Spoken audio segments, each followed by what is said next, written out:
بسم الله الرحمن الرحیم. نن زمونږ د علم النحو 15 درس دی او د مرکب غیر مفید قسمونه شروع کړیو. ما تاسو ته ویلو چې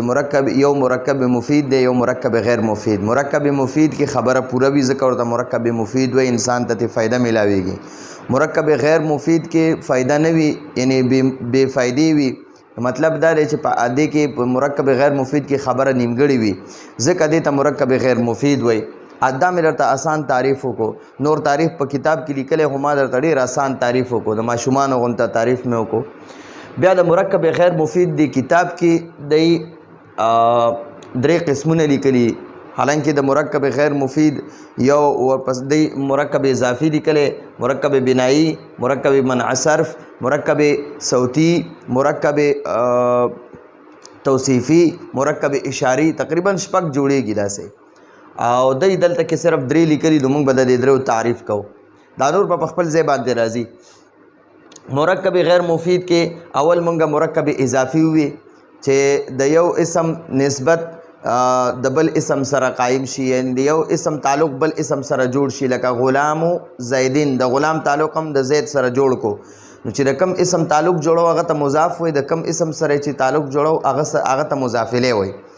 او د مضاف قواعد میں لیکلیو چې مضاف به همیشه په مضاف باندې به الف لام ناراضي، په مضاف باندې به تنوین ناراضي، په مضاف باندې به د تثنیه نون ناراضي، او په مضاف به د جمع نون ناراضي. دا څلور شرایط دا د مضاف. او د مضاف الیه صرف یو شرط دی چې همیشه به حالت جر کې وي، مجرور به وي، یعنی آخري حرف باندې به همیشه زیر وي.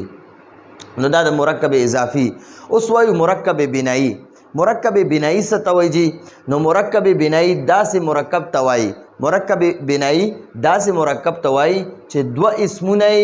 یو کړي وي، چې 2 اسمونه نه یو اسم جوړ کړی وي. مرکب بنایی داسې اسم ته وایي چې هغې کې 2 اسمونه نه یو اسم جوړ کړی وي، او په دوانو اسمونو کې نسبت اضافي یا نسبت اسنادي نه وي. نسبت په دوانو اسمونو کې چې دا کم 2 اسمونو نه موږ یو اسم جوړ کو کنه، نو په دغه دوانو اسمونو کې د اضافت یعنی مضاف مضاف الیه نه وي، او یا د نسبت اسنادي مطلب دا دی چې مسند او مسند الیه یعنی مبتدا او خبر هم نه وي. دا 2 خبرې پکې نه وي چې د کم 2 اسمونو نه موږ یو اسم جوړو، نو په دغه 2 اسمونو کې به یو خو به د مرکب اضافي نه وي، یعنی مضاف مضاف الیه به نه وي، او بل نسبت اسنادي به نه، یعنی مسند مسند الیه یعنی مبتدا او خبر به نه وي. چې دا کم 2 اسمونو نه موږ یو جوړو، دې کې شرط دا دی چې دا به مضاف مضاف الیه نه وي، او دویم شرط پکې دا دی چې مبتدا او خبر به نه وي. نو بیا به د هغې نه موږ یو اسم جوړو دا 2 نه. او د اول اسم د دویم اسم سره د ربط د پاره یو حرف هم وي. 2 اسمونه دي، په منځ کې پکې د ربط جوړولو یعنی د یو بل سره د تعلق قائمولو د پاره یو حرف وي، او د اول اسم د دویم اسم سره د ربط د پاره یو حرف هم وي. لکه د عشره، لکه 11، لکه د 11،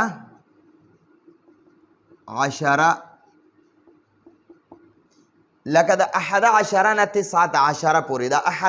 11 د دوانو نه اوس یو اسم جوړ شوی، حالانکه دا 2 اسمونه دي. احدن ځان له اسم دی، عشرون ځان له اسم دی، د دې په منځ کې د دې ربط دپاره یو حرف هم وي. د دې نه واخله 11 11 ته وایي، 11 11 او 19 19 ته وایي، 19. لکه د 11 نه 19 پورې چې په اصل کې احدن و عشرون. احدن یو اسم شو، دا واو د ربط دپاره دی، عشرون بل اسم شو. نو ګوره 2 اسمونه دي او منځ کې د ربط دپاره یو حرف هم شته. دلته یې راته مخکې ویلي دي. او د اول اسم د دویم اسم سره د ربط دپاره یو حرف هم وي، هغه حرف دا واو دی. نو ګورئ یو احدون دی او یو دا عشرون دی، او په منځ کې پکې دا واو د ربط دپاره دی. او و 19 دا 19 یو حرف دی، عشرون بل حرف دی. یو دا 19 یو اسم دی، عشرون بل اسم دی، په منځ کې پکې دا واو د ربط دپاره دی. نو تا ته وایي چې په اصل کې احدون و عشرون او 19 وو. 29 वो واو یې ته حذف یعنی لرې کو واو یې ته حذف کو یعنی لرې کو حذف معنا ده لرې کو او دوانو اسمونو نه یو اسم جوړ کو د دوانو اسمونو نه یو اسم جوړ کو د مینځ نه ته دا واو لرې کو نو د دوانو اسمونو نه یو اسم جوړ کو اوس یاد وساتئ دا 11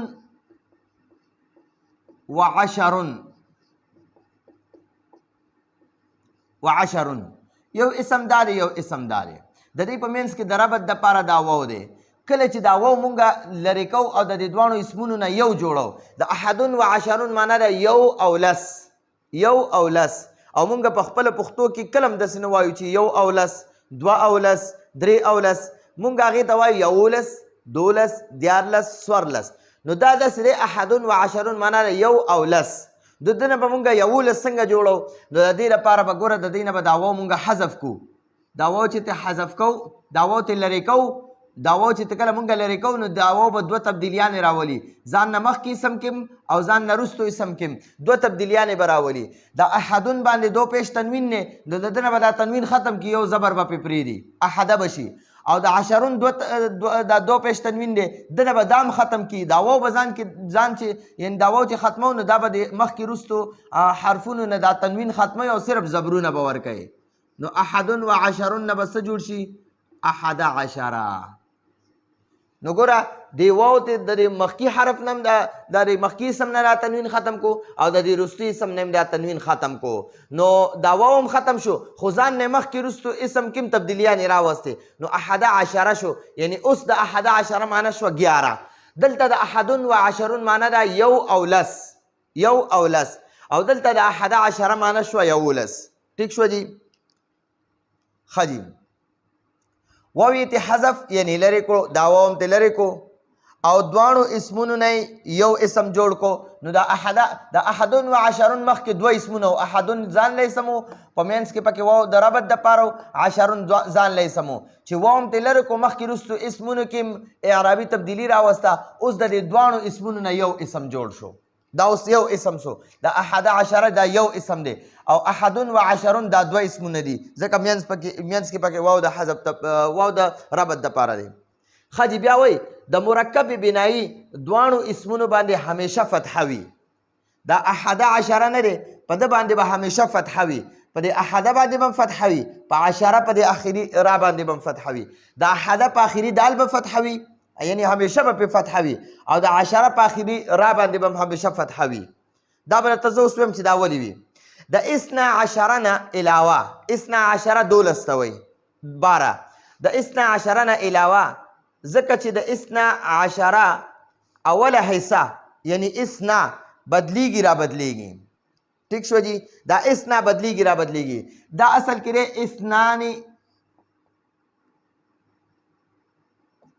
اثنان وعشره نو کله چې دا وګوره اثنان دوه او عشرون دا 12 نو دا دوه اسمونه دي یو اسم دار یو اسم دار چې کله مونږ د دې نه دا واو حذف کو واو ته لرې کو نو د مخکې اسم نه به دا نون ختم کی او د دې وروستي اسم نه به دا تنوین ختم کی نو دا به شي 12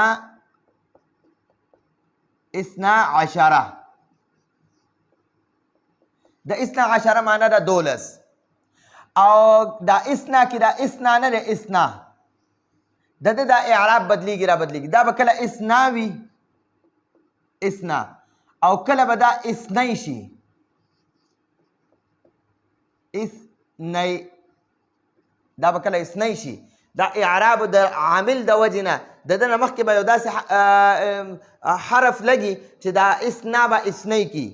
نو د دغه وجې نه صرف دا یو 12 چې دی د دې دا اسنا بدلیږي را بدلیږي نور یو هم نه بدلیږي یو ځل بیا وګورئ مرکب بنایي څه ته وایي مرکب بنایي داسې مرکب ته وایي چې دوه اسمونه یو کړي وي دوه اسمونه نه یو اسم جوړ کړی وي او په دوانو اسمونو کې نسبت اضافي یعنی مضاف مضاف الیه او نسبت اسنادي یعنی مسند مستند الیه یعنی مبتدا او خبر نه وي او د اول اسم د دویم اسم سره د ربط دپاره یو حرف هم وي هغه وو وي لکه د 11 نه 19 پورې چې په اصل کې احد و عشرون و و تسعة و عشرون و واوی ته حذف یعنی لرې کو حذف معنا ده لرې کو او دواړو اسمونو نه یو اسم جوړ کو د مرکب بینایی دواړو اسمونو باندې همیشه فتحه وي د اثنا عشره نه علاوه اثنا عشره کې دا اثنا نه دی دا بدلیږي را بدله کله اثنا وي کله اثنی شي او د عشره هم په خپل ځای وي ځکه چې د اثنا عشره اوله حصه د اثنا دی بدلیږي را بدلیږي ښه جي اصل کې احد و عشرون اوس دې ځای کې لږ ځان پوهه کړه انشاءالله اوس په تاسو برابر پوه شئ جي احد و عشرون د دې احد و عشرون نه دا واو مونږ لرې کوو نو دا احد و عشرون به دا واو به ځان د بدلېدو د وجې نه د مخکې وروستي اسمونو کې تبدیلیانې راولي نو دا به شي احده عشره احده عشره معنا ده 11 اثنا و عشره اثنا معنا ده 2 و عشره او لس 2 او لس مونږ ته 12 جوړول غواړو نو دی نه به دا اثنا دا اصل کې اثنان و عشره اثنان و عشره نو دا واو ځان نه مخکې اسم نه دا نون ختم کو وروستي اسم نه تنوین ختم کو نو دا به شي اثنا عشره اثنا عشره مطلب د 12 دا ثلاثه و عشرون دی نو دا به دا واو به ځان نه مخکې اسم نه تنوین ختم کی او د وروستي اسم نه به تنوین ختم کی نو دا به شي ثلاثه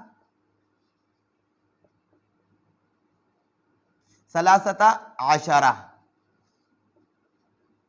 ثلاثه عشره معنا ده 14 او ثلاثه و عشرون معنا ده 3 او لس دلته دی د 4 و عشرون معنا ده 4 او لس مونږ ته 14 جوړول غواړو نو دا واو به حذف کوو نو دا واو به ځان نه مخکې وروستي اسمونو نه تنوین ختموي نو دا به شي 14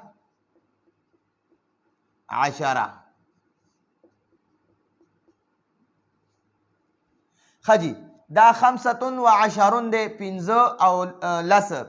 او لس مونږ ته 15 جوړول غواړو نو دا واو به حذف کوو مخکې وروستي اسمونو نه به تنوین ختموي دا به شي 15 ها 29 دی یعنی شپږ او لس مونږ ته 14 جوړول غواړو دا واو به حذف کیږي نو مخکې وروستي اسمونو کې به تبدیلي راولي دا اعراب به ختموي تنوین به د آخري حرف نه ختموي نو دا به شي 16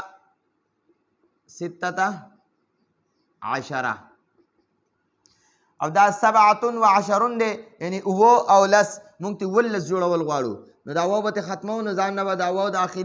د مخکې اسم د آخري حرف نه تنوین ختموي او د وروستي اسم د آخري حرف نه به هم دا تنوین ختموي نو دا به شي 17 یعنی 19 دا بل سنام 28 معنا ده 28 او لس نو مونږ ته 18 جوړول غواړو یو ته جوړو دا دوه اسمونه دي مونږ ته یو جوړول غواړو چې یو ته جوړې دا واو به حذف کې خدا واو به ځان نه مخکې اسم نه آخري حرف نه تنوین ختم کی د ځان نه وروستي اسم نه به د آخري حرف دا تنوین ختم کی نو څه به شي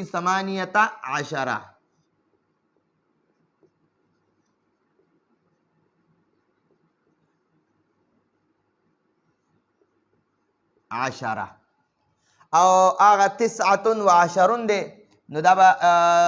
دا 29 معنا دا ده 9 او لس نو مونږ ته 19 جوړول غواړو نو دا واو به د ځان نه مخکې اسم آخري حرف نه تنوین ختم کی وروستي اسم آخري حرف نه تنوین ختم کی نو دا به شي 19